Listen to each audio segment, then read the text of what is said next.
Et salut à tous, j'espère que vous allez bien. Aujourd'hui on se retrouve pour une nouvelle vidéo unboxing et c'est la deuxième vidéo unboxing de Funtech Lab. Si je regarde en haut, c'est bien évidemment pour voir ici et voir ce que je fais. C'est une version Red Tie. Alors, les versions Red Tie, qu'est-ce que c'est? C'est des versions commerciales en fait, tout simplement. C'est des versions que vous pouvez acheter. Le lien est vers moi là, dans la description. Je sais pas où regarder, si c'est là ou si c'est là-haut. Mais en tout cas, c'est dans la description. Le petit couteau des familles, comme d'habitude. Alors, je l'ai déjà ouvert, mais juste pour le kiff, je le rouvre avec vous. Si j'y arrive.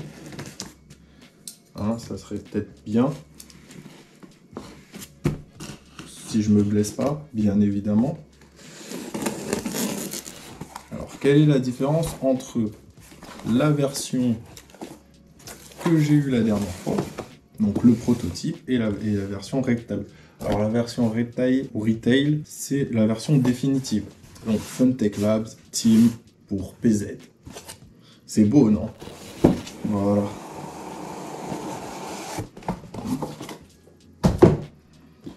Donc, Retail version qu'on retrouve ici. Ouvrons-la ensemble, même si je l'ai déjà ouvert. Mais j'ai pas vraiment pris le temps de l'apprécier. Donc voici le manuel, il est tout en anglais et chinois. Donc il faudra utiliser Google, votre téléphone, Google Traduction en direct. Donc on prend son téléphone, hein, c'est aussi simple que ça. Attendez, je suis à fond, luminosité. On va dans l'appareil photo. Bien sûr, on met langue détectée. On met en français ou en anglais, ça dépend quelle langue on est. On dézoome et on peut voir tutoriel d'utilisation détaillé. Tutoriel détaillé, et ça va nous traduire toutes les langues. Donc si je viens ici, ça nous dit faire pivoter, etc. Donc vous faites ça et vous pouvez décrire, en tout cas traduire tout le manuel d'utilisation. Voilà, franchement il est beau. Je ne sais pas si la version Rectal, la vraie version Rectal, Rectal pas Rectal, est là aussi.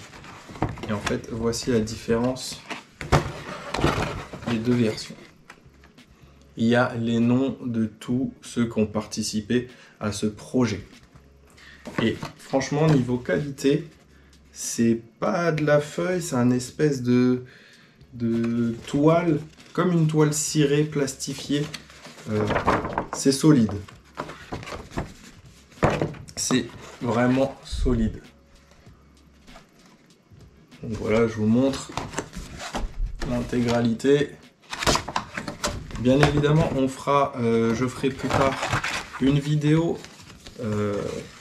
pour, comment dire, comparer le prototype et la version définitive. Et il y a quand même beaucoup de choses qui changent, énormément de choses, j'ai déjà un peu remarqué.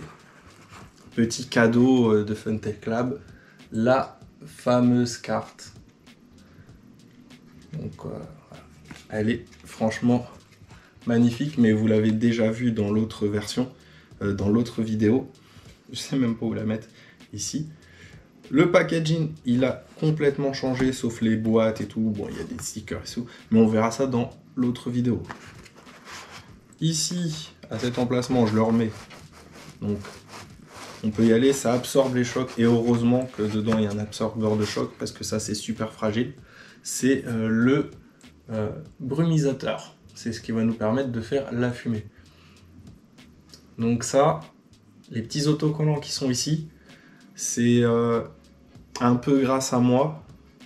Je vais pas m'attribuer tout le mérite non plus, mais j'ai fait beaucoup de petits designs, etc. avec des petits capuchons en plastique ou en caoutchouc pour fermer des trous. En fait, ici, on a un trou. En haut, on a un trou. Et du coup, il y avait des fuites lors des transports. Et moi, pour éviter ça, je leur avais fait des petits croquis pour leur dire pourquoi pas faire ça ou ça. Ils ont opté pour des languettes autocollantes et c'est franchement très bien. Ça évite que ça fuit pendant le transport parce que dedans ils les testent. Hein. Je sais pas si on va le voir, mais ils mettent le liquide, ils le testent pour voir si tout fonctionne. Et après, pour éviter toute fuite durant le transport, ils mettent ça. On le déballera juste après. Donc ça, c'est fragile. Attention. Ça, on y reviendra à la fin. On va déballer la boîte rouge, qui est l'alimentation. On peut le voir sur les petits logos ici. Donc on a notre bloc d'alimentation et les 4 petits, adaptateurs qui viennent sur l'alimentation. On ouvre. Ça doit être nos adaptateurs. Et ça, notre boîtier d'alim. Donc c'est comme l'autre, c'est exactement le même que l'autre. Par contre, il y a des petits détails qui... Il y a des petits détails. J'ai remarqué des petits trucs, mais ça on le verra un peu plus tard. Donc le petit sachet. La petite boîte.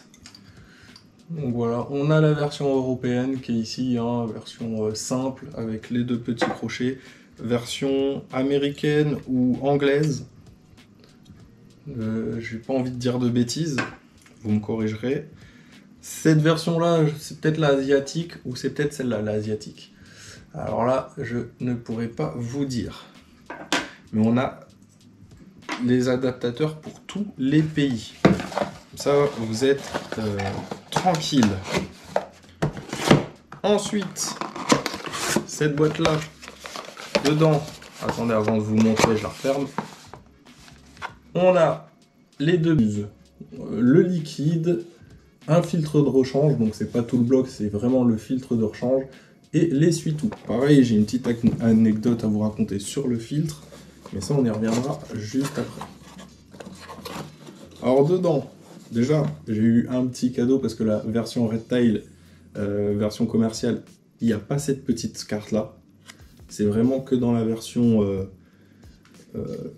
backer. On a une première, on a une bouteille. Vous pouvez aller sur le site aussi en acheter d'autres. On a quoi d'autre dedans? Un autre cadeau, ça c'est cool. J'ai une 2e bouteille. Et j'en ai une 3e. Je vais la sortir tout de suite. Et dedans, on a le chiffon qui est emballé. Franchement, c'est même pas le même que l'autre. J'ai l'impression, ou à moins qu'il est plus grand, je sais pas. Non, si, c'est la même texture, mais il a l'air d'être plus grand. Donc le petit chiffon pour nettoyer son Winsable.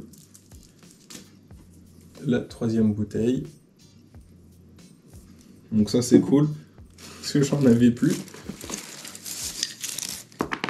Dedans, on a notre filtre, changeable, peut-être nettoyable. Je pense pas, parce que ça doit être du carton papier. Du coup, je sais pas si c'est vraiment nettoyable. Là, j'ai pris un filtre du prototype, je l'ai passé à l'eau pour enlever les résidus en trop. Il est en train de sécher sur le radiateur. On verra bien ce que ça donne plus tard. Comme ça, je le ferai lors des différences de la vidéo sur les différences. On a... Ouais, je suis obligé parce que le zoom, sinon il est vachement loin. Nos 2 buses, et pareil, elles ont changé, elles sont plus légères. C'est un truc de fou. À voir ce que ça donne. Et c'est des moules à injection, ça veut dire que ça vient fermer, ça vient injecter le plastique. Et voilà. Ou c'est 2 pièces qui sont collées ensemble. Je sais pas comment elles sont faites, mais elles sont beaucoup plus légères que la version standard. Et pour finir, avec cette boîte, on a 2 tiges qui sont ici. 2 tiges. Je les avais déjà présentées, elle était même tombée de l'autre côté, je suis pas allé la chercher. Ces tiges-là, en fait, elles permettent juste de venir nettoyer le surplus de liquide. Donc on vient nettoyer comme ceci. Dedans, on les laisse sécher et on revient les nettoyer au fur et à mesure. Maintenant, on va passer à ce que vous attendez le plus, le Winsable. Allez, c'est parti. On enlève la première protection. On a un warning. Je ne pourrais pas vous traduire parce que c'est écrit tellement petit qu'il faudrait que je le colle à mon visage comme ceci et que je utilise l'application pour le traduire. Donc ça c'est cool. Pour le sortir, il y a une petite technique. Vous prenez le plastique comme ceci et vous le sortez un peu en biais. Attention à ne pas le faire tomber, bien évidemment. Donc voilà. On le pose délicatement et on le pose à plat. Comme vous pouvez l'entendre, ma voix a changé car je suis, à partir de maintenant, pendant quelques minutes, en voix off, car la vidéo a bugué. Il n'y a plus de son pendant 3-4 minutes. Alors, on va déballer ça, ou plutôt je suis en train de déballer ça délicatement, et on peut voir qu'il y a plein d'écritures partout. Il a été signé par toute l'équipe Funtech Lab qui ont conçu le WinSable. Il est vraiment unique et vraiment magnifique. Regardez-moi ça. J'en attendais pas moins, ni plus. Franchement, c'est beau. C'est un beau cadeau. Je les en remercie fortement. C'est vraiment cool. Avant de continuer dans cette vidéo, et continuer la voix off, bien évidemment, on va ouvrir cette petite porte délicatement. Vraiment, allez-y doucement. Hein. C'est du plexi. C'est quand même fragile parce que c'est du rigide. On a un petit mot qui nous explique comment remplir correctement le fogger, les erreurs qu'on peut rencontrer, et on a un petit code QR aussi pour retracer le produit. On a un code QR aussi en dessous le fogger, le brumisateur, qui est en dessous. Donc ça c'est cool. On a aussi... Qu'est-ce que je voulais dire? Il ne faut pas le remplir à fond. Surtout pas, il y a des graduations, on ne le voit pas à la caméra, je vais vous le montrer, mais on ne les voit pas forcément. Il y a des graduations dessus, il y a 50, 75, 100%. N'allez pas au-dessus des 100%, vous risquez de faire bugger la puce qui est dans le brumisateur, justement, qui régule la calibration. Donc si on le calibre à 100%, 75 ou 25%, on peut calibrer le fogger ou le WinSable pour qu'il détecte automatiquement combien il reste de liquide. Du coup, c'est pour ça, ne pas dépasser les 100%, sinon vous allez le faire bugger, il va s'arrêter, il va pas comprendre. Ensuite, on va passer à la petite grille devant, on a un petit mot, une petite languette, il y a deux petits aimants, mais ça on le verra plus tard dans une autre vidéo. Et pareil, code QR, les codes qu'on peut rencontrer sur le brumisateur, ainsi que les, je viens de le dire, je crois, les erreurs, et une notice de comment et pourquoi, comment on l'installe dans le WinSable. Donc, comme je vous l'ai dit juste avant, il y a plein de codes QR, et ça c'est cool, il y a même des petites vidéos explicatives qui nous expliquent comment résoudre certains problèmes, donc c'est vraiment cool. Bon, les feux arrière, ils ont l'air d'être un peu plus sombres, mais bon, ça c'est pas très grave, on le verra plus tard dans la seconde vidéo. Et par contre, je vais vous le montrer, mais je sais pas si ça va se voir vraiment à la caméra, l'intérieur c'est ici, voilà, c'est ici qu'on vient mettre le fogger, le brumisateur. Donc on vient l'y glisser doucement, parce qu'il y a une petite nappe quand même qui est fragile, le petit code QR du bas, comme je vous le montre. Je vous ai dit, hein, il y en a vraiment partout. Et après, on va passer à l'installation de tout ça. Un truc que je suis fier aussi, des idées que j'ai pu lancer via le petit croquis et des votes sur Discord, c'est le bloc à filtre. Donc garder le bloc et pouvoir juste changer le filtre, et peut-être que plus tard avoir d'autres filtres qui soient lavables, ou plein de packs avec 50 filtres à l'intérieur, et le bloc on le garde comme une voiture. À jeter et tout, et à payer même plus de plastique à fabriquer, etc. Non, ça aurait été trop.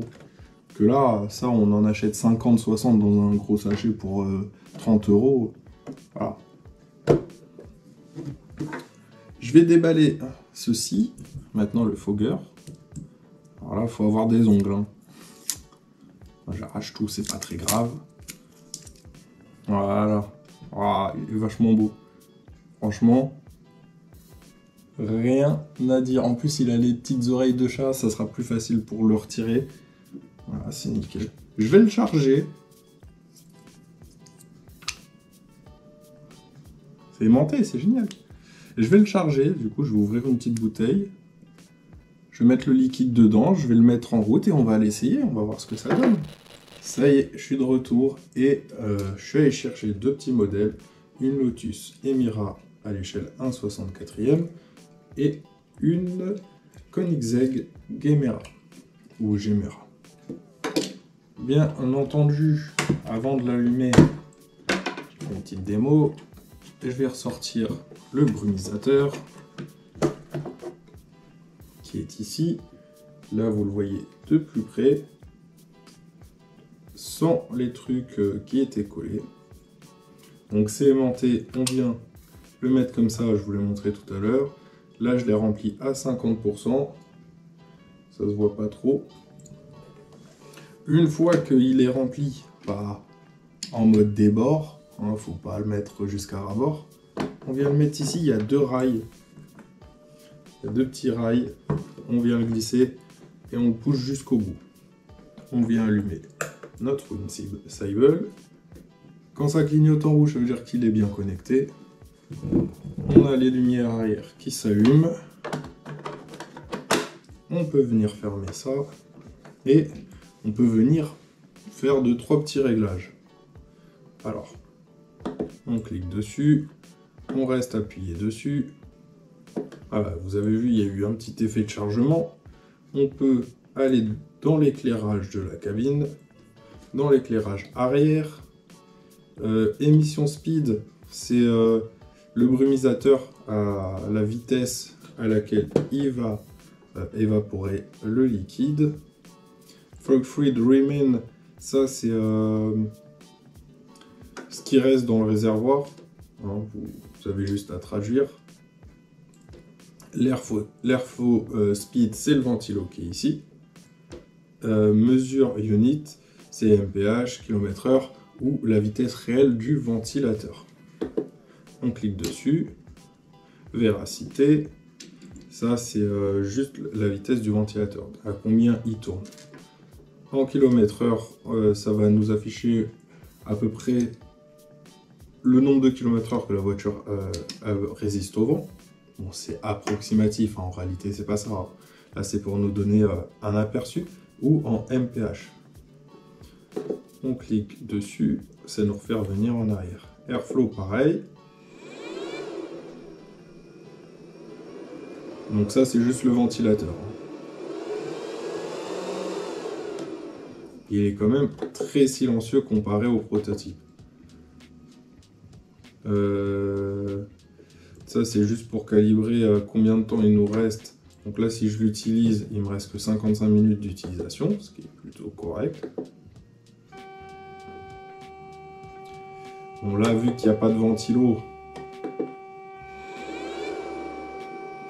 on verra pas la fumée sortir.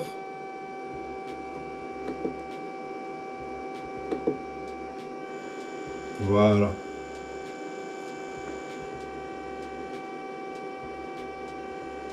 Du coup ça commence à partir de 20%.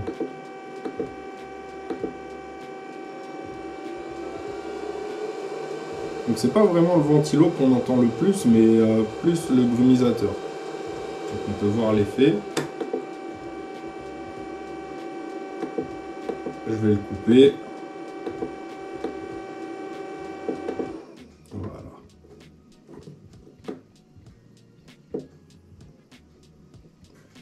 La lumière arrière, là on est à 100%. Et on peut descendre jusqu'à 0%. Moi je préfère la laisser à 100%. C'est mieux, c'est plus joli. Et la luminosité, par défaut elle est sur on. On peut l'étendre sur off. Et retourne. Allez, on teste nos deux véhicules. Il y a une petite ligne directrice qui est ici. Allez, on va la lancer à 130 km/h. Bon, voilà ce que ça donne. 130 km/h, c'est vraiment pas mal. Après, on peut l'ouvrir en direct, pas de problème. Voilà. Le résultat est très correct. Pour le filtre, je ne sais plus si je vous avais montré comment le remplacer. Du coup, je vais le faire avec vous. Il y a juste à venir ici tirer fermement et lentement notre filtre qui vient se glisser ici avec une grosse grille. Mais je crois que je vous l'avais dit juste avant. Mais vu que dans cette vidéo, j'en tourne deux, une pour la chaîne principale et une pour la chaîne secondaire, des fois c'est un peu compliqué de s'y repérer.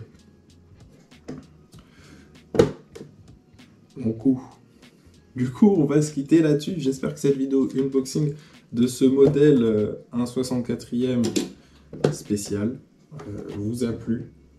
Donc je vous le remontre. C'est normal si je regarde ici, hein, il y a mon écran de retour pour la caméra. Ça serait bête de ne pas vous le montrer correctement. Ça serait vraiment bête si par exemple je suis là et que je fais regarder comment il est beau, je suis hors champ, c'est pas beau. En tout cas, un pouce bleu, un commentaire. Tous les liens sont dans la description. Il y a aussi les petites fiches qui se sont mises durant la vidéo. Du coup, vous avez la chaîne secondaire, vous avez le site internet pour le précommander, plutôt pour le commander. Les modèles 1/24 et 1/18e ne sont pas encore précommandables. Elles le seront sous peu, en tout cas à l'heure où la vidéo sort. Voilà. Des bisous. Ciao.